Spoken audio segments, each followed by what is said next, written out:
Hello, dear friends. Here we are at Cardiac Radio, nourishing our souls together. We're learning more from Neio Lucio in the book Jesus in the Home. In this book, Neio Lucio, through the hands of Chico Xavier, bring to us encounters with Jesus, our Master, and lessons, non-verbal and verbal lessons that we can take with us to immortality. And you're invited to join us in this beautiful opportunity as we enter chapter 24, the signs of a renewal. In previous chapters, we have seen that, as Emmanuel says in the preface of this book, he says, today, now that nearly 20 centuries have passed since the first fruits of the good news, Simon's house has become the entire world. Jesus continues to speak to disciples of all latitudes.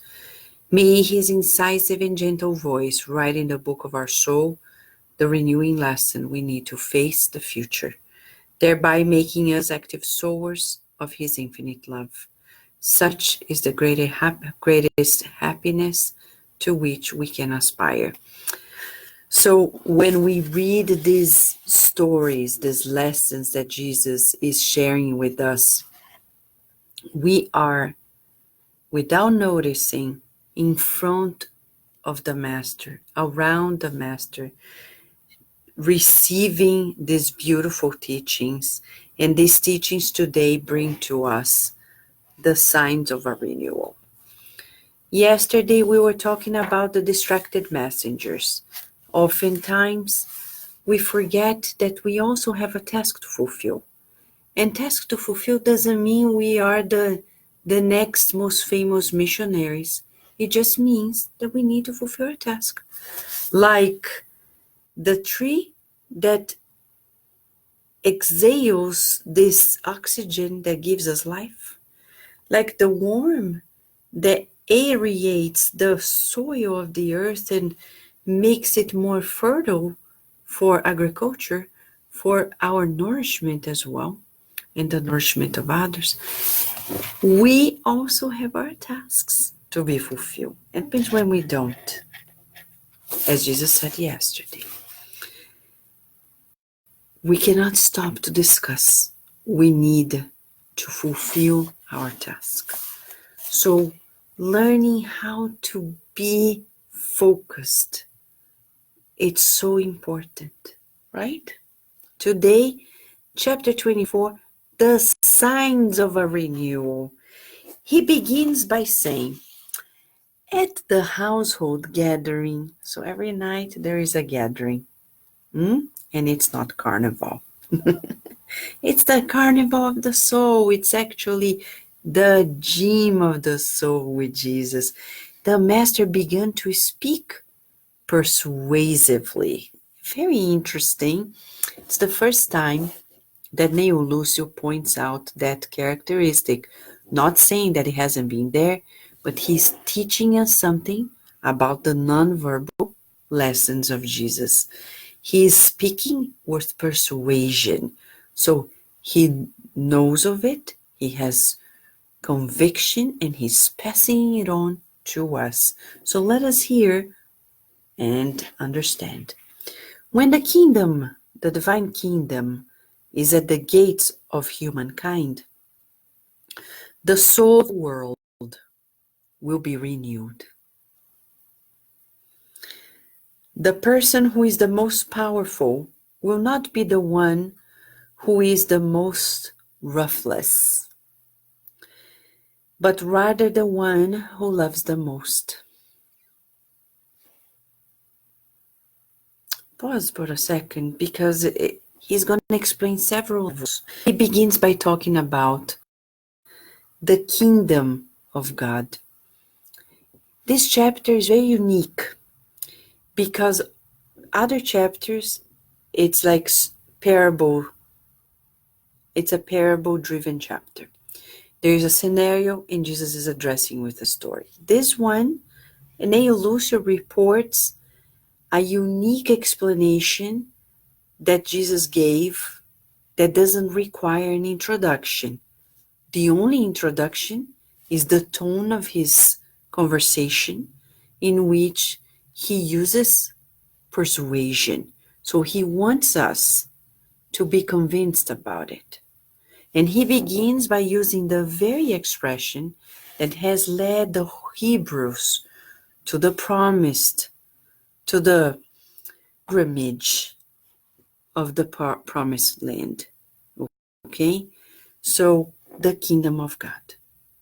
Throughout the scriptures, the kingdom of God is what we call nowadays this state of bliss, happiness, the heavenly state we all look for, right? You wake up every day and you feel like, may today, right? We all want that kingdom of God.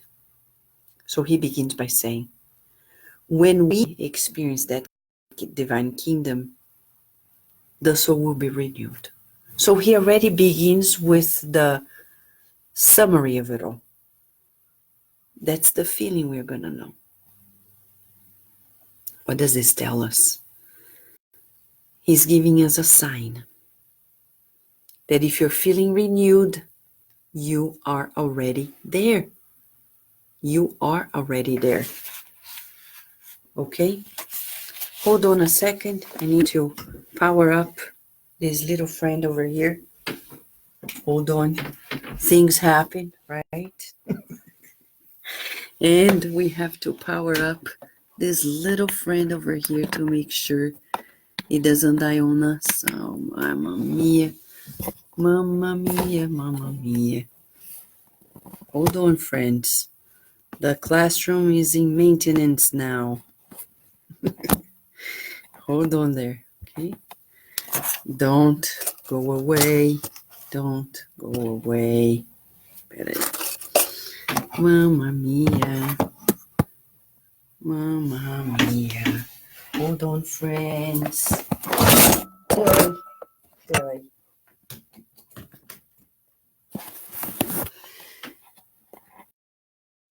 Oh, no.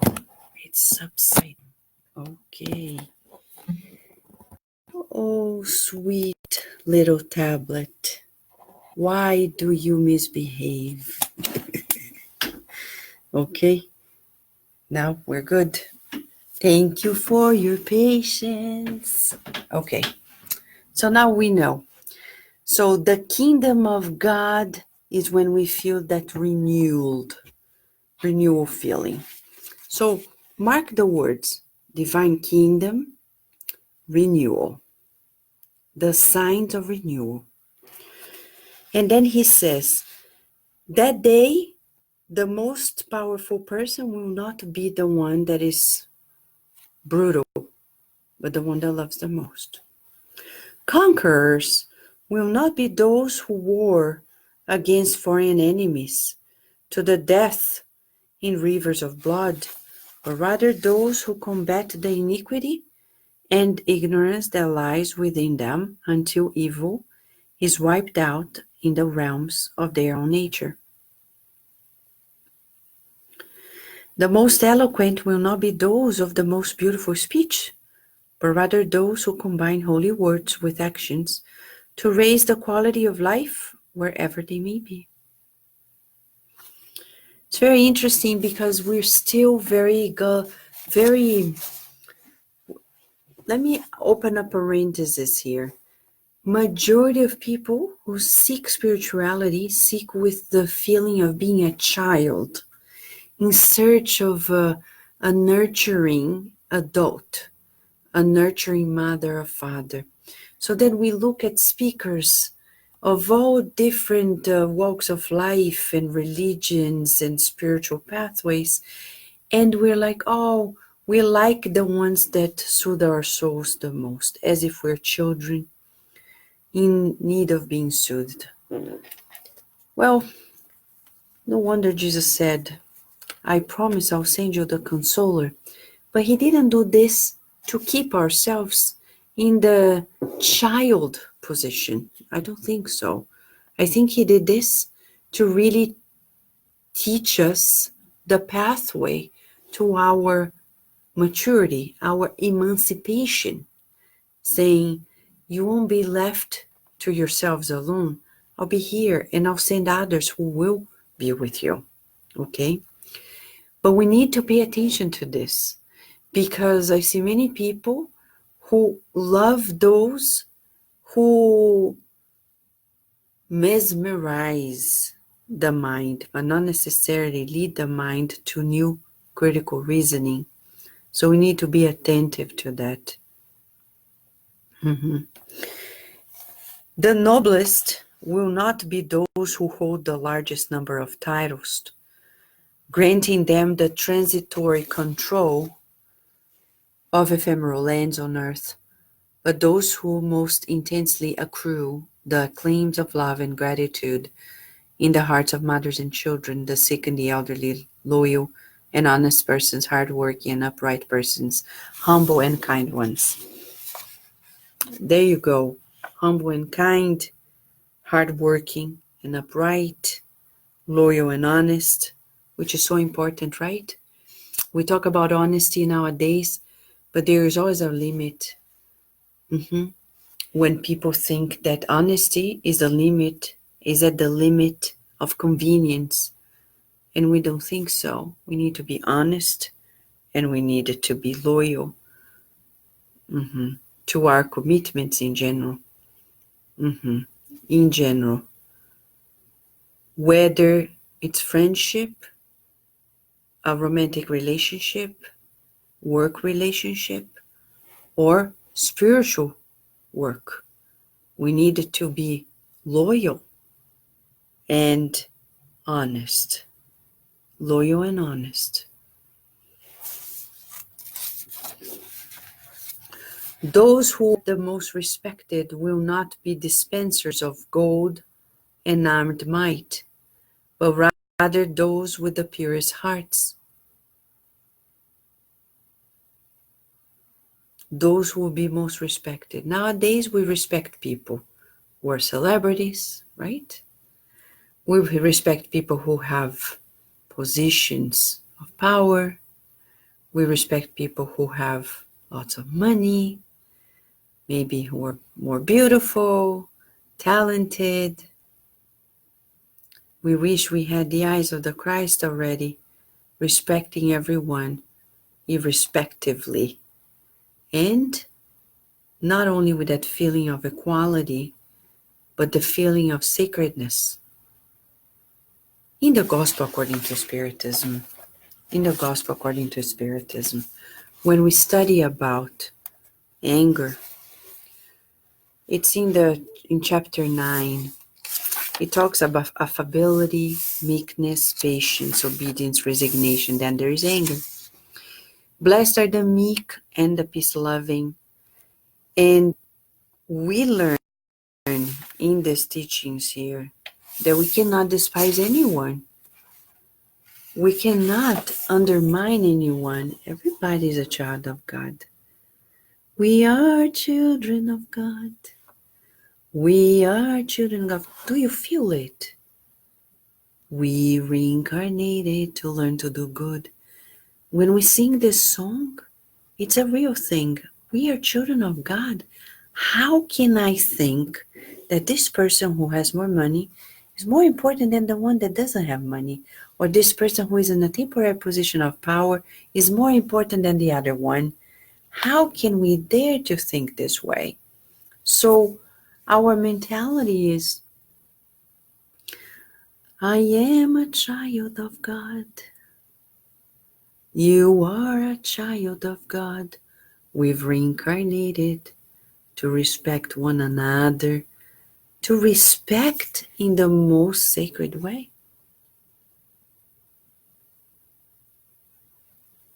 Think about this. Let us together think about this. Okay?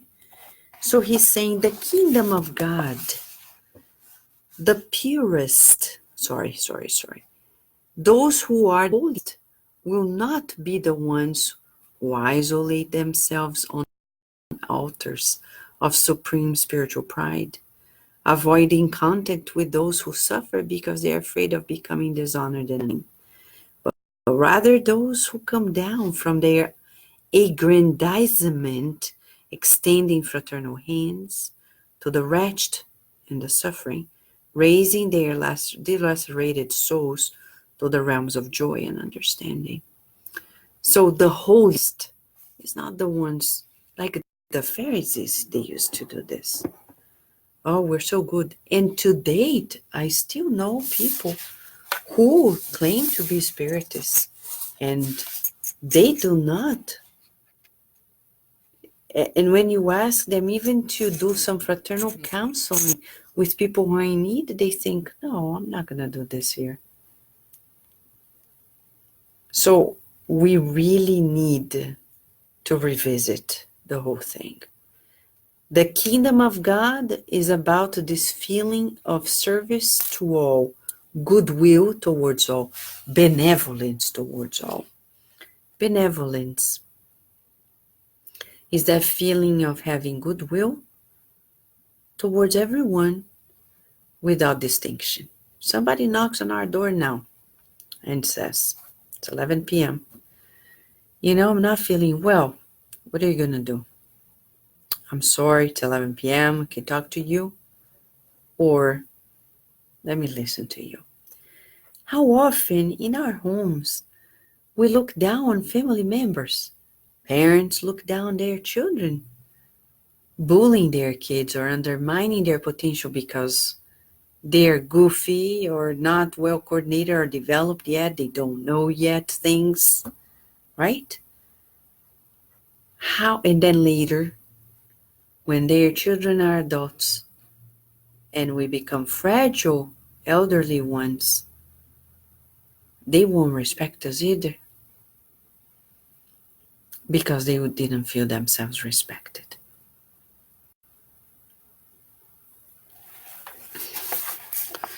The purest will not be those who flee from communicating with evil, avowed criminals, but those who dive into the mire to save their fallen brethren without contaminating themselves in the process.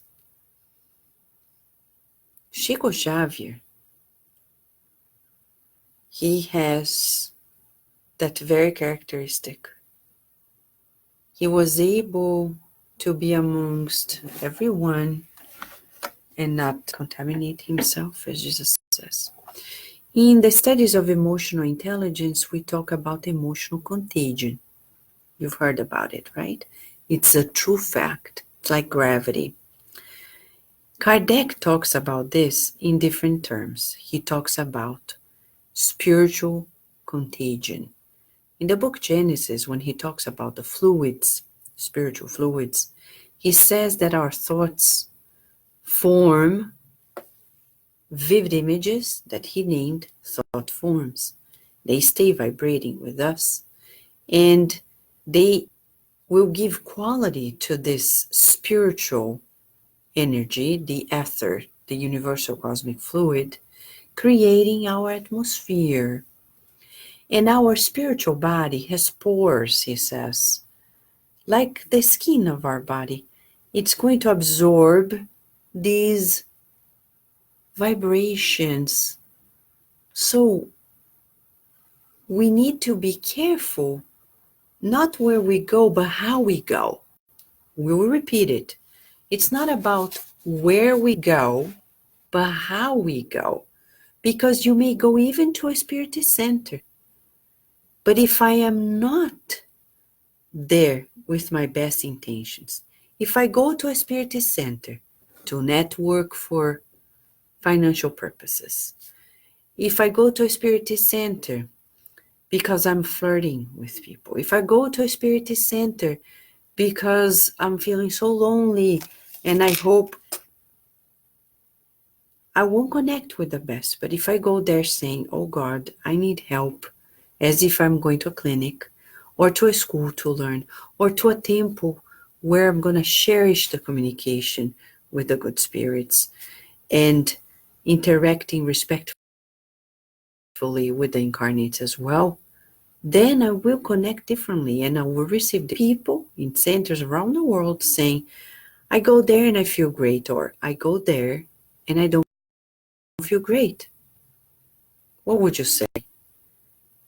Well, no center is perfect.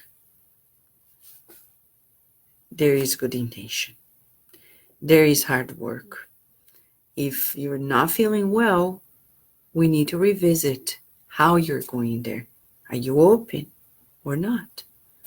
Like the story of that master who received the apprentice, and the apprentice was talking so much about so many things and excited about, oh, I want to learn with you, master. I want to learn with you so much and so much and so much. Then, as interesting as it is, we get to know that the master is pouring water from in a teacup, and it's spilling. And the apprentice says, but master, pay attention. He says, no, you pay attention. Your cup is full. I won't be able to teach you anything. So often we go places and our cup is full, so we don't absorb anything. And then we go home and we're like, oh, I didn't learn anything. Well, but the problem was not the ones who were giving to you. Your cup was already full. You didn't have openness to receive it. So we needed to really pay attention to that very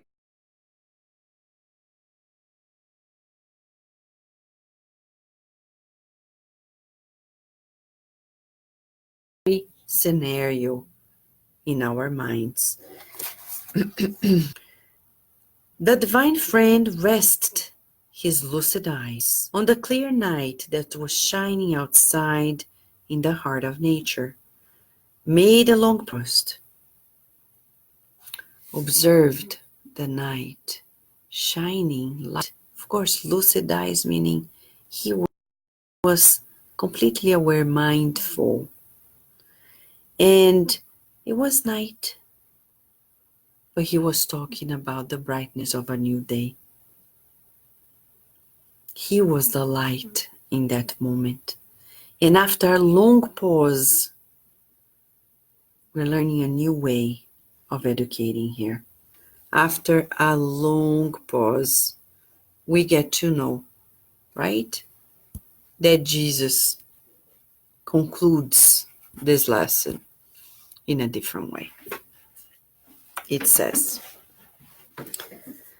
in that sublime age, people will not leave their homes to war in storms of blood and tears against their neighbor due to their desire for conquest or race hatred, because they will be busy waging war against the darkness of ignorance, the open wounds of illness, the anguish of hunger, and moral torture of all hues. When the plow replaces the opulent chariot of victors in public displays of collective grandeur, when the edifying book takes the place of the sword in the minds of the people, when goodness and wisdom preside over human competition, so that the good individuals may be revered, all constitutes the true honor of individuality, so that peace and love do not lose their life, then there will be a new humanity in the luminous cradle of the divine kingdom. Okay? So here we have our dear Neio Lucio reporting to us the signs of our renewal. At this point, the sweet and sovereign word made a slight pause, and there outside in the warmth of the calm night, the resplendent stars sparkling high in the sky seemed to extol that distant era, says Neio Lucio. This was reported to us in 1949, though it was spoken by Jesus more than 2,000 years ago. Question: are we there already? Are we there already? Not quite, but we're marching towards it. Can you see the signs? Let's be positive, okay? Instead of looking at the negative, in the next 24 hours, Let us observe the signs of this renewed era on earth, shall we? He says that we're going to pay attention to the studies. We're going to pay attention to taking care of the sick. Like Aidan Cazares in India saw a beautiful picture of him feeding two men who were deathbed. I didn't know more of the information, but I was deeply touched. I think Melissa reported on this. And a big hug to Aidan for the work. It's very inspirational for us. So I know many people are doing, and you may also be doing your part where you are. So we have signs that the world is being renewed. We just needed to maximize it to another scale. So the edifying book, the goodness we and wisdom that presides over competition. So good individuals may be appreciated. We're getting there. Little by little, people are appreciating it. If we know how to customize our newsfeed on Facebook a little bit, every day I've been learning with Mentor Joseph how to customize my newsfeed, and I am mesmerized by the many good news that are shared by many friends, and I'm impressed. I say, man, the world is better. Of course, it's a matter of angle, of focus, right? And we're all given this opportunity. So in this sublime age, people are not going to do wars. What are they going to do? Wars against ignorance, against illness, hunger, moral torture. And isn't that already happening somewhere out there? It is. Look at us. Yes, we are here. 3 years ago, the 11 p.m. study group didn't exist. It's been 3 years that we are in this march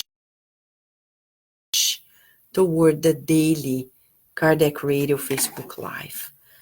We at Cardiac Radio, when we started 8 years ago, we had a video. Today, we have more than 4,000 podcasts. We have several platforms.